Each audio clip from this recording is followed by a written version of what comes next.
feel really good. I had a really good preparation. I for sure visualized the fight going 3 rounds. I was ready for every scenario. I had my coach, Trevor Cooper, help me a lot on jiu-jitsu. So my grappling, my timing was on point. In case it touched the ground, I knew I was going to find the submission right away because we put in a lot of work, a lot of hours of grappling with my coach, Trevor Cooper, my striking coach, Raul Rosas. So I was just blessed to show everything I've evolved from the last fight, all my improvements, and I was able to do it tonight. In complete control once you dropped him, of course, but you talk about your jiu-jitsu. Was there any part of you that thought about looking for a submission while you're on top, or did you want to finish that with the strikes? Like I said, I was ready for anything, so whatever he gave me, I was going to take it.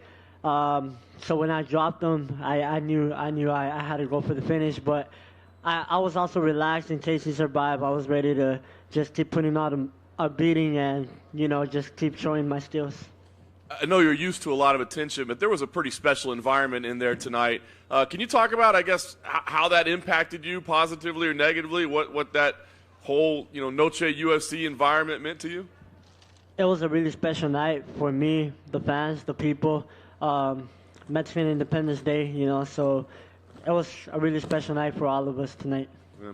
I know you said nothing changed after the loss last time, right? The goal was still the same. That said, how important was it, how relieved are you now to get a win tonight and to put that behind you?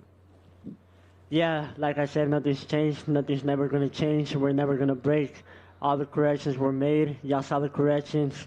I got a team right here with me that tells me all the truth.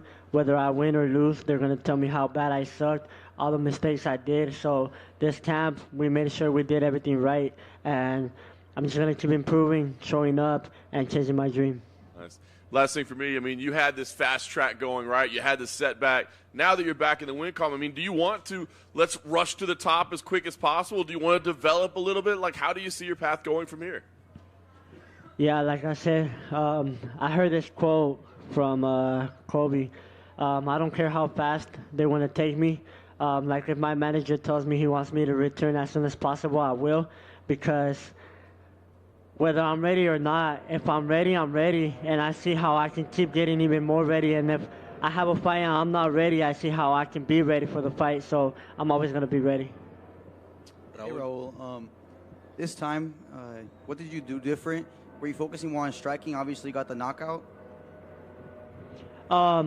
I did a lot of things different, but I was focused on everything. Like I said, I hit a lot of grappling hours with my coach, Trevor Cooper. A lot of people don't know him, but he's a beast.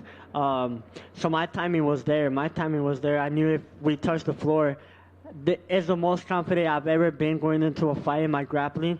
It really evolved. I didn't get to show it tonight, but, man, my timing was there. So anywhere the fight went, I was ready, and I knew I also had to let them hands fly, and I did.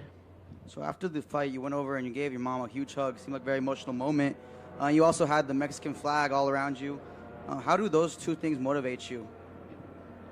It motivates me a lot. I want to give everything to my mom. I want to give her the best life ever. Thanks to her, my dad, my brother, I'm here. I wouldn't be here without them. So now it's just a way of me giving back. We've been through a lot, and now we're blessed with this life and these opportunities. One last one for me. You're the youngest fighter in the UFC right now, and you're Mexican. For all the young Mexican kids that you inspire, what do you want to tell them? I just want to tell them to keep working hard. Doesn't matter what people say, chase your dreams. You believe in yourself, and that's the most important thing. Believe in yourself, have a clear vision on what you want to do, and go out there and do it. Thank you. Raul, over here. I know you're a very confident guy, but after that first loss, did you ever have any doubts like, oh man, did I get into the UFC too early? Am I biting more than I can chew? Did you ever have any doubts at some point? Never had any doubts. Never had any doubts on my skills. The only thing that loss changed was my record, and tonight I showed that nothing has changed. And how special was it to fight on Noche UFC, this event that it's celebrating the Independence Day for Mexico? How was the atmosphere? How'd you feel out there having the Mexican support? It was a blessing to be able to have my comeback be on this special day. Like I said, it's a really special day for all of us. So, man, it felt really great. All the support from the Latinos, and the UFC got to see how much support we get from the Mexicans, and how much the sport has evolved now. Do you think this is a thing UFC should do annually, should do every September 16th? Yeah, for sure. And for sure tonight is going to go down in the history books. And I just want them to look back at this night and remember my fight. Thank you. Raul over here. Now that you're 3 fights into your UFC career, do you still feel the pressure of the huge storyline being you're the youngest fighter on the roster, or was it never really a factor for you? It's never really been a factor for me. I just got to go out there and fight, perform the same thing that I did to get here. And I noticed you switched up the walkout today from Mariachi Loco. What went on behind with that decision? Just wanted to give a different show tonight. That song is really traditional, so, I like the vibe, so I chose it.